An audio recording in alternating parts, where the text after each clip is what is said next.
A ver, pensemos en esto. ¿Qué pasa cuando una nación entera se viene abajo? Pues justo ahí, en medio del caos, de la guerra, del exilio, en el antiguo Israel, surgieron unas voces que, vamos, marcaron la historia, los profetas. Y ojo, no hablamos de adivinos con una bola de cristal, no, no. Eran mensajeros con una misión urgentísima en un momento de crisis total. Así que, ¿nos metemos de lleno a conocer a estas figuras tan increíbles? Para entender de verdad a los profetas, lo primero es entender su época. Y esta línea de tiempo, la verdad es que muestra una caída en picado. Todo arranca en el 931 a.C., cuando la nación se parte en dos, justo después de la muerte del rey Salomón. Luego, en el 722, el reino del norte es literalmente aniquilado por el imperio asirio.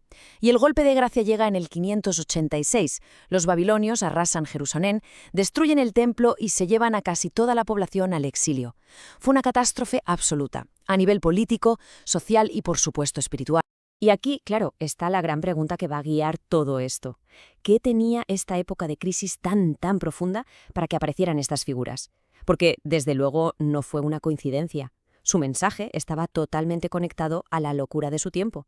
Bueno, aquí tenemos la hoja de ruta. Empezamos viendo bien la crisis, luego definimos quiénes eran exactamente estos mensajeros, después nos metemos con los dos grupos principales, los que vamos a llamar mensajeros de maratón y los especialistas en crisis. Y acabaremos con lo más importante, su mensaje final de esperanza. Venga, pasamos a la siguiente sección, para ver cómo eran estos mensajeros. Es que es clave entender que su papel iba muchísimo más allá de intentar predecir el futuro. ¿Qué es lo que los hacía tan especiales? A ver, lo interesante de esta definición es que un profeta era en esencia un portavoz de Dios. Su trabajo no era tanto el de predecir el futuro como si fuera un vidente, sino más bien mirar lo que estaba pasando en ese momento, una invasión, una sequía, la corrupción política, e interpretarlo, digamos, desde la perspectiva de Dios. Su mensaje principal era siempre una llamada a la acción, una llamada urgente a volver al pacto que creían tener con él. Vale, los libros proféticos se suelen dividir en dos grandes grupos, los mayores y los menores. Pero mucho cuidado aquí. Esto de mayor o menor no tiene nada que ver con que unos fueran más importantes que otros, ¿eh? Para nada. La cosa va del tamaño de sus libros, es así de simple. Pensemos en los profetas mayores como corredores de maratón. Sus libros son largos, densos, cubren un montón de historia y de teología. Y luego están los profetas menores, que son más bien como velocistas, unos especialistas en crisis. Sus mensajes son cortos, directos y se centran en problemas súper concretos. Pues vamos a empezar con los corredores de fondo, los profetas mayores. Sus libros son auténticos pilares del Antiguo Testamento y, la verdad, sus mensajes han resonado durante siglos. El primero es Isaías, al que a menudo se le llama el profeta de la salvación. Su libro es casi como si fueran dos en uno. La primera parte, hasta el capítulo 39, está llena de advertencias muy duras, de anuncios de juicio por la infidelidad del pueblo. Pero es que, de repente, a partir del capítulo 40, el tono cambia por completo. Pasa a ser un mensaje de consuelo y de una esperanza increíble centrada en una restauración futura. Y este texto, claro, ilustra perfectamente ese mensaje de esperanza, porque un niño nos es nacido y se llamará su nombre admirable, consejero, Dios fuerte.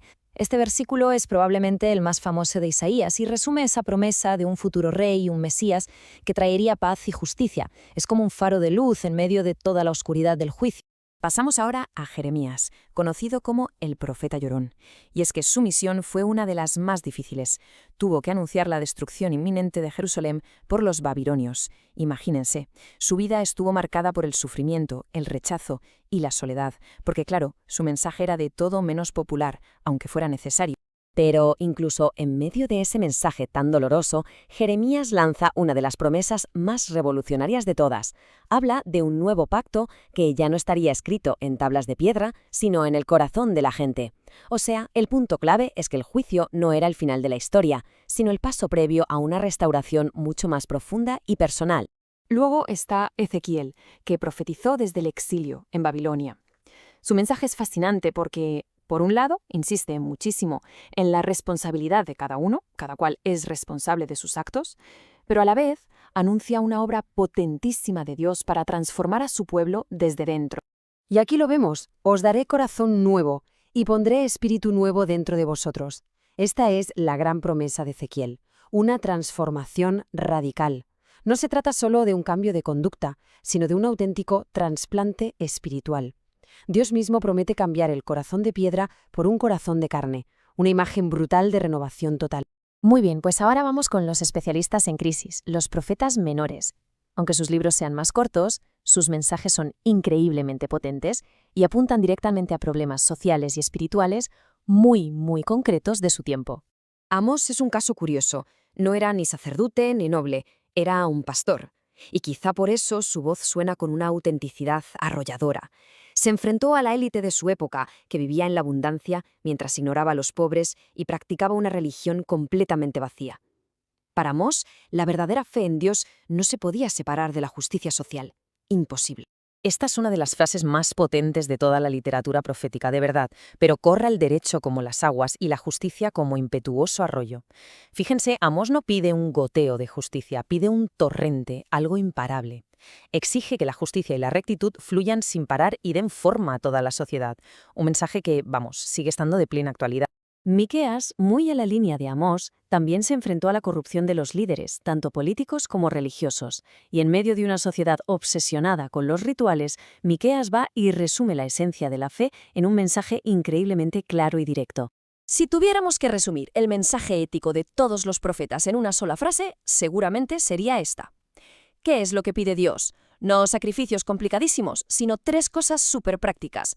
Solamente hacer justicia y amar misericordia y humillarte ante tu Dios. Es básicamente la definición de una vida íntegra. Y luego tenemos a Jonás, que es un libro profético totalmente diferente al resto. Es una historia, la de un profeta que intenta escapar de su misión. ¿Y por qué huye? Pues porque Dios le pide que vaya a predicar a Nínive, nada menos que la capital del brutal imperio asirio, el enemigo número 1 de Israel. La lección final es tremenda. La compasión de Dios no tiene fronteras, y llega incluso a los que consideramos nuestros peores enemigos. Esto nos hace preguntarnos por nuestros propios prejuicios, ¿verdad? Bien, después de tantas advertencias, de tantos juicios, ¿cuál es el mensaje final? ¿Es todo negativo? Pues para nada. Vamos a ver cómo todo este ciclo conduce al final a un destino de esperanza.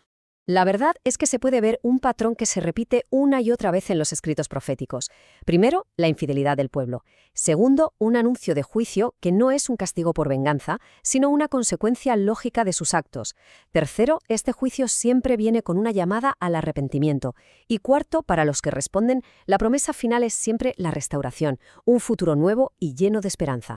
Y este futuro que prometen se describe con imágenes potentísimas. Jeremías habló de un nuevo pacto, Ezequiel de un corazón nuevo, Daniel de un reino eterno que vendría después de los imperios humanos, y Zacarías de la llegada de un rey justo y humilde.